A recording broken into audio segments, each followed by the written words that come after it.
Briefly stated, Zen is a religious practice with a unique method of body-mind training whose aim is awakening, that is, self-realization. In this volume I have tried to convey the religious character and spirit of Zen, yes, its rituals and devotions, its appeal to the heart no less than to the mind, for as a Buddhist way of liberation Zen is most assuredly a religion. Grounded in the highest teachings of the Buddha, it was brought from India to China, where the methods and practices which are characteristically Zen's were evolved, and then through the centuries further elaborated in Japan, Korea, and Vietnam. Zen Buddhism is thus the consummation of the spiritual experiences of a number of Asian civilizations. In Japan today this tradition is still very much alive. In Zen temples, monasteries, and private homes men and women from every walk of life can be found actively engaged in Zazen, the principal discipline of Zen. At its profoundest level Zen, like every other great religion, transcends its own teachings and practices. Yet at the same time there is no Zen apart from these practices. Attempts in the West to isolate Zen in a vacuum of the intellect, cut off from the very disciplines which are its raison d'etre, have nourished in places a pseudo-Zen that is little more than a mind-tickling diversion. The best way to correct this distortion, it seemed to me, was to compile a book setting forth the authentic doctrines and practices of Zen from the mouths of the masters themselves, for who knows these methods better than they, as well as to show them come alive in the minds and bodies of men and women of today. This I have done chiefly through a contemporary Soto master, Yasutani Arashi, a 14th century Rinzai master, Basui Zenji, and the Enlightenment stories of Japanese and American followers of Zen. Yasutani Rashi's introductory lectures on Zen practice, his lecture, Tisho, on the Koan Mu, and his private instructions, Dokusen, to 10 of his Western students form a unity which embraces the whole structure of Zen training in its traditional sequence. One lacking access to a bona fide Zen teacher yet wishing to train in Zen will find this material to be nothing less than a manual for self-instruction.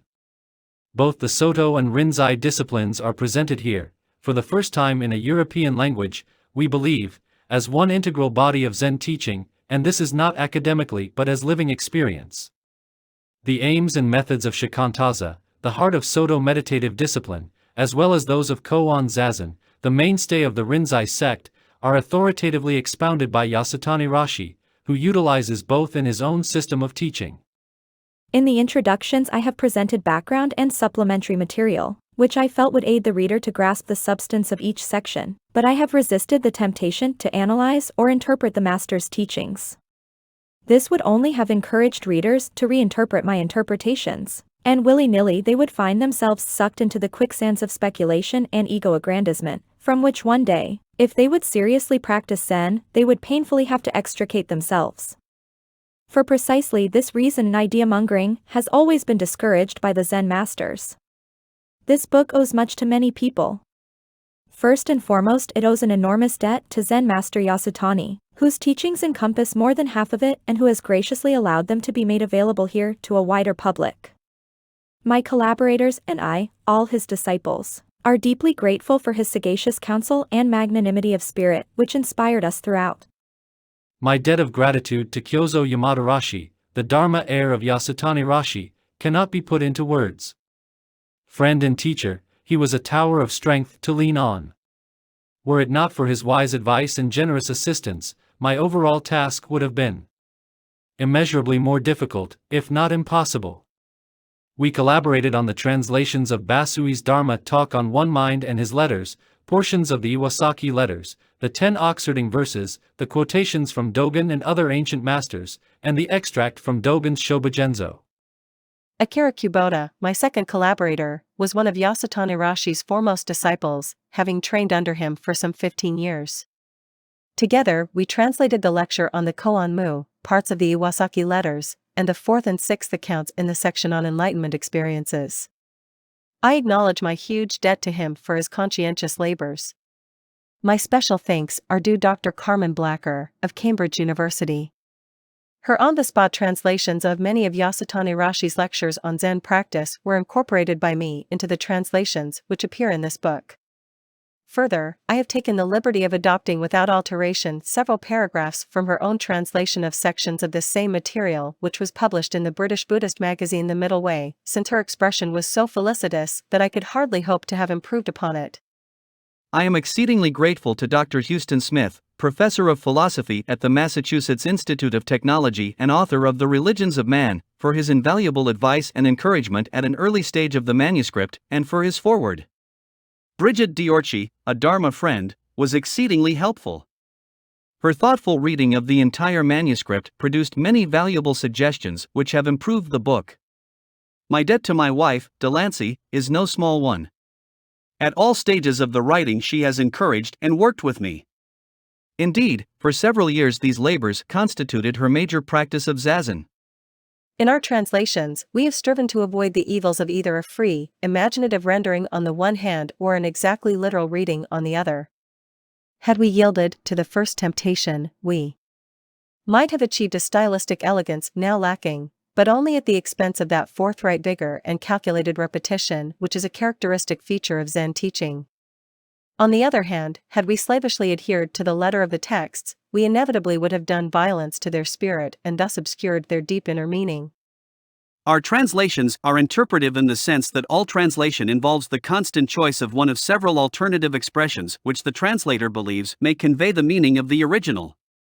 Whether a translator's choices are apposite depends, in the ordinary translation, on his linguistic skill and his familiarity with his subject. Zen texts, however, fall into a special category. Since they are invariably terse and pithy and the ideograms in which they are written susceptible to a variety of interpretations, one key character often conveying a whole spectrum of ideas, to select the shade of meaning appropriate to a particular context demands from a translator more than philological acuity or an extensive academic knowledge of Zen. In our view, it requires nothing less than Zen training and the experience of enlightenment, lacking which the translator is almost certain to distort the clarity and emasculate the vigor of the original. It may not be out of place, therefore, to point out that every one of the translators has trained in Zen for a considerable time under one or more recognized masters and opened his mind's eye in some measure. Since this book is addressed to the general reader rather than to scholars or specialists in Zen Buddhism, I have dispensed with all diacritical marks, which are apt to prove annoying to those unfamiliar with Japanese, Chinese, or Sanskrit. However, they have been inserted in the Zen vocabulary section. Even at the risk of some inconsistency, I have also dispensed with as much disruptive italicizing as seemed reasonable. In the body of the book I have followed the Japanese custom of writing the names of the Chinese Zen masters and other Chinese terms according to their Japanese pronunciation, just as we speak of Zen rather than Ch'an Buddhism, but in the vocabulary notes of the final section I have indicated the usually accepted Chinese pronunciations in parentheses. Chinese scholars who find this practice irritating are asked to bear in mind that Zen Buddhism has been in Japan almost 1,000 years and hence is a legitimate part of Japanese life and culture. It could scarcely have survived so long or made such a strong impact on the Japanese had they not abandoned the foreign and, for them, cumbersome Chinese pronunciation. In writing the names of the ancient Japanese masters, I have adhered to the traditional Japanese custom of listing the chief Buddhist name first. In the case of modern Japanese, however, whether masters or lay practitioners, I have followed the Western style, which of course is just the reverse, since this is the way they themselves write their names in English. Where a title comes immediately after a name, such as Yasutani Rashi or Dogen Zenji, for the sake of euphony the name and the title have been written according to traditional Japanese style as here indicated. Technical Zen names and special Buddhist terms not defined in the text are explained in Section 11, Notes on Zen Vocabulary and Buddhist Doctrine.